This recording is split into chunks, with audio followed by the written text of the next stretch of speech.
Oh! Oh!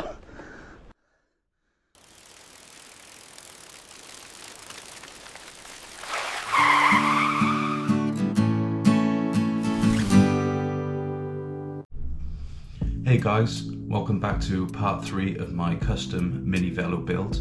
If you're new here, I've been documenting my build on a custom WG Kamikaze 20-inch wheel mini velo.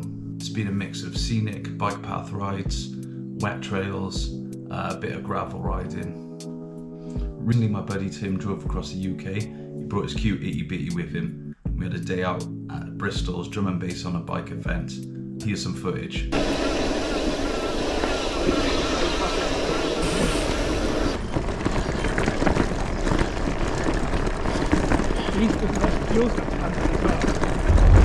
Hey Tilt!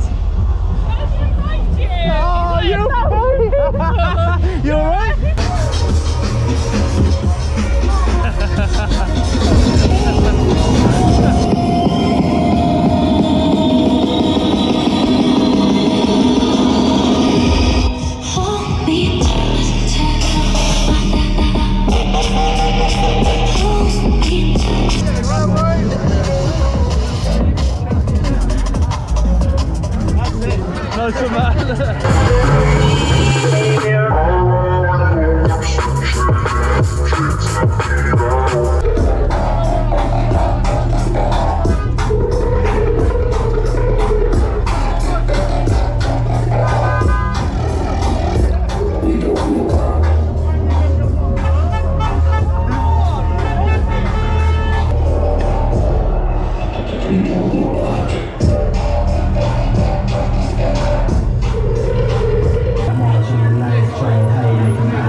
After putting a lot of miles on the bike, I developed some pains in my wrists, which I put down to the handlebar and grip setup. So I did a little bit of research and I ordered some new bars and grips. Also the BMX tyres, as great as they are on flat, like city roads, they roll really fast, but taking them on trails and gravel, I was washing out a lot. Went over the handlebars twice, so I decided to swap them out for some knobblies.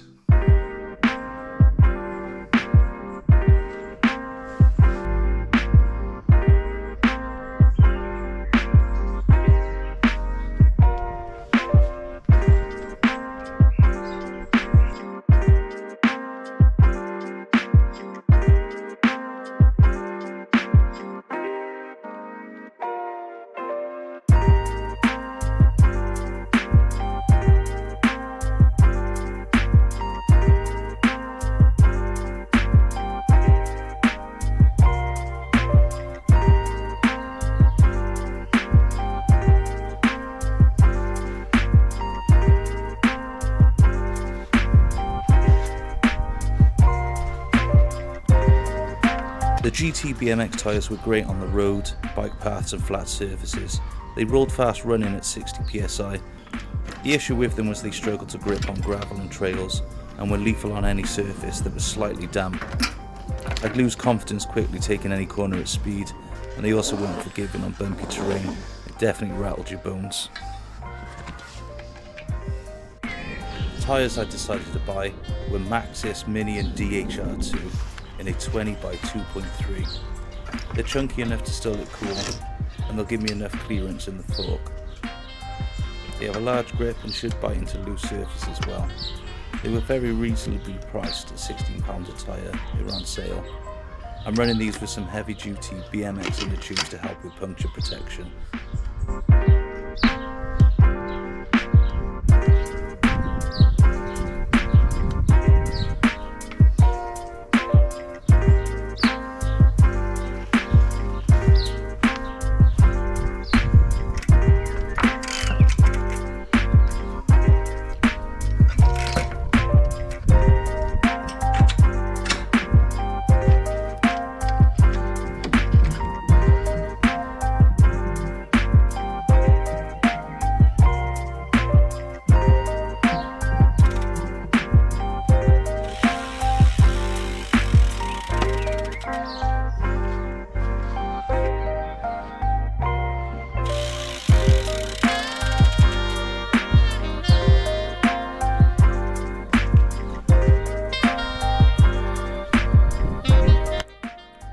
decided to switch out the bars to these Stooge Junker 100mm rise chromo handlebars. They have a 20-degree back sweep and are 820mm wide. They're reminiscent of the old clunker style handlebars. Having the taller rise hopefully puts my body in more of an upright riding position, and the sweep won't make me feel like I'm leaning over the front tyre.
I also wanted to try a thicker grip, as I have pretty big hands and I ride gloveless.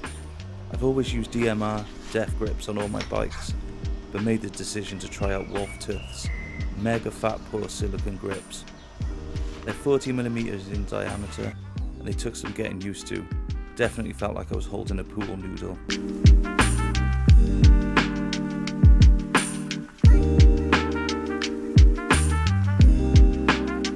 Fitting these grips in the middle of a heat wave was hard work. I used isopropyl alcohol to help slide them on, but unfortunately it was evaporating as soon as it left the bottle. I'll spare you the footage of me fighting the grips whilst baking in the heat. I read that the grips can damage super easy, so I designed these bar ends in Fusion 360 and printed them in PETG filament.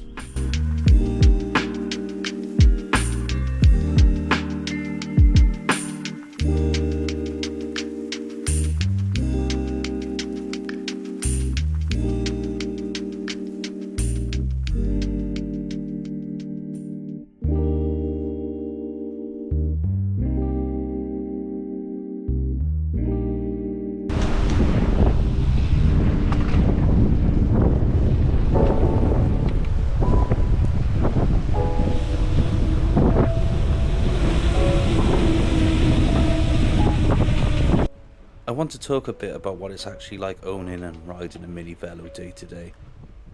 I've watched the hype around these little bikes explode over the last year, and I keep seeing the same question popping up on forums.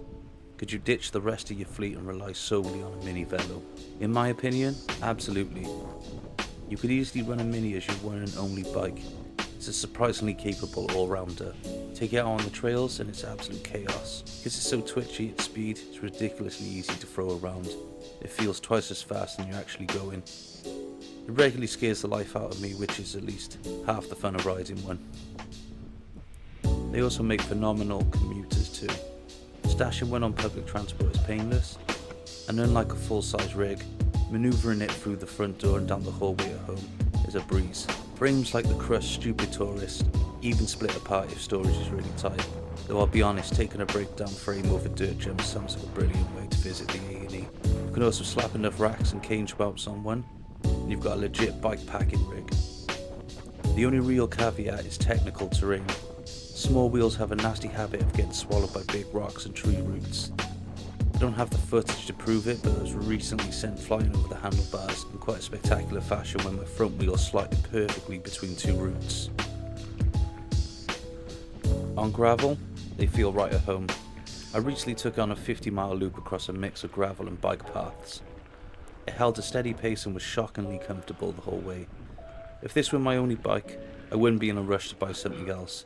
In fact, I haven't touched any of my other bikes since building this one.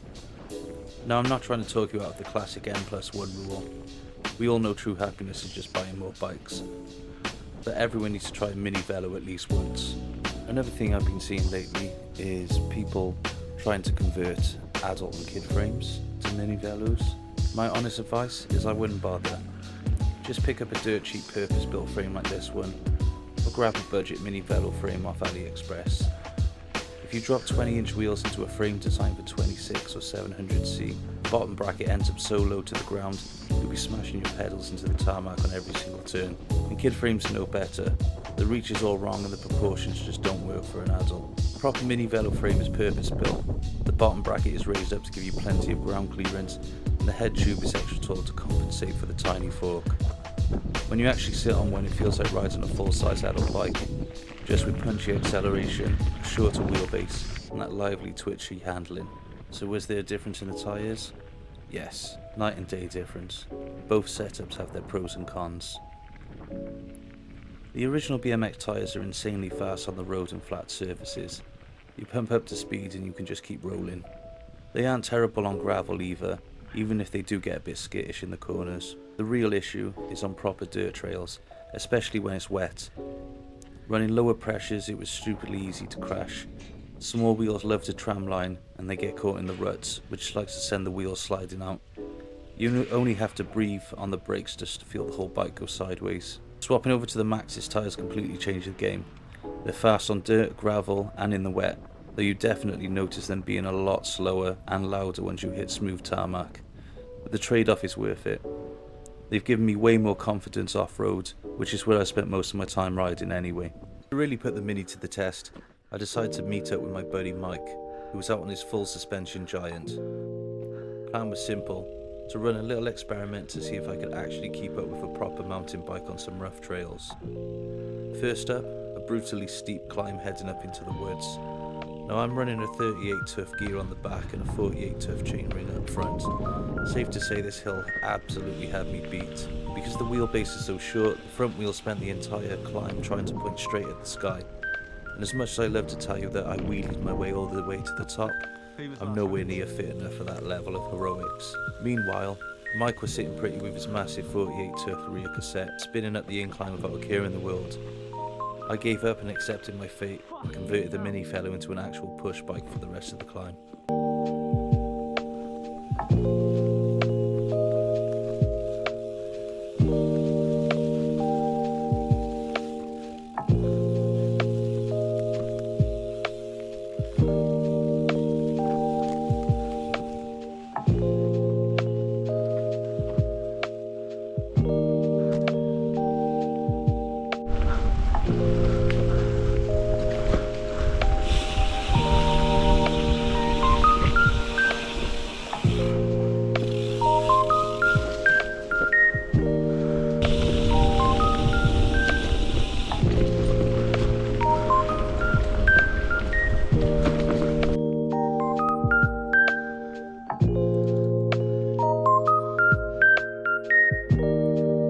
To give you an idea of how this thing actually feels on the trails, the frame is rigid, like unforgivingly rigid.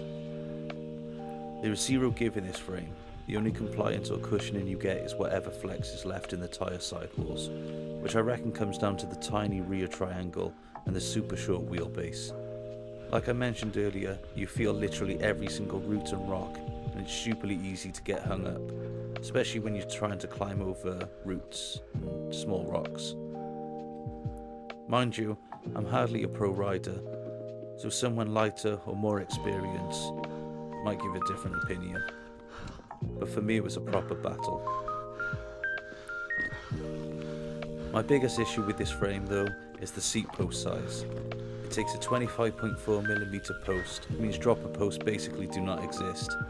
was desperate for one out here because riding downhill with a high post meant my hips were totally restricted, and I was constantly taking the saddle straight to the backside over every single bump, which eventually led to this. Oh! Oh! Oh! Oh! Oh! Oh! Oh! Oh! Oh, my fucking balls!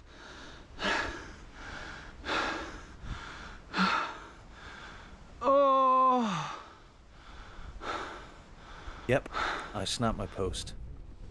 So after a very sore, humbling walk to the pub, I got online and ordered a replacement, this time 50mm shorter, to take some of that massive leverage off the frame. Though seriously, if anyone's watching this happens to manufacture a 25.4 dropper post, please reach out in the comments. New post installed, I headed back out to the trails, solo this time. My main mission for the day was to clear the section that took my bike out, get my revenge and see how hard I could actually push this thing. It was pretty in the morning, which meant I mostly had the woods to myself. Hopefully no dog walkers or ramblers lurking around blind corners, though I still kept an eye out just in case.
Congratulations! You made it this time. Vegetables intact. Thank you, mate. There it is. Cleared it without an issue. With that mental hurdle out of the way, the confidence started flooding back. I decided to see how fast I could get through this trail.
There's just something about ripping through nature on a bike like this that takes me straight back to being 10 years old. Back on my silver and metal Falcon mountain bike, dodging trees and imagining I was flying through the forest moon of Endor on a speeder bike. I'm pushing 40 now, but riding this ridiculously tiny thing honestly makes me feel like a big kid again.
I really want to say a massive thank you for all the positive comments and views on my previous videos. When I originally started filming, it was just to document the build process for myself. I had no idea if anyone would actually care to watch it. So I'm really glad you guys have enjoyed the journey and hopefully found it a bit informative along the way. I definitely want to keep this channel rolling. I've got a few more bike builds planned over the coming months, but I'd love to know what you think. Do you prefer the in-depth workshop build videos, or do you like this sort of trail vlog style, or a mix of both? So drop your thoughts in the comments below. If you enjoyed the video, hitting that like button and subscribing helps out massively. I always try to reply to every single comment, and honestly I love hearing about your own mini velo projects and ideas. Thanks as always for watching, take it easy, and I'll see you in the next one.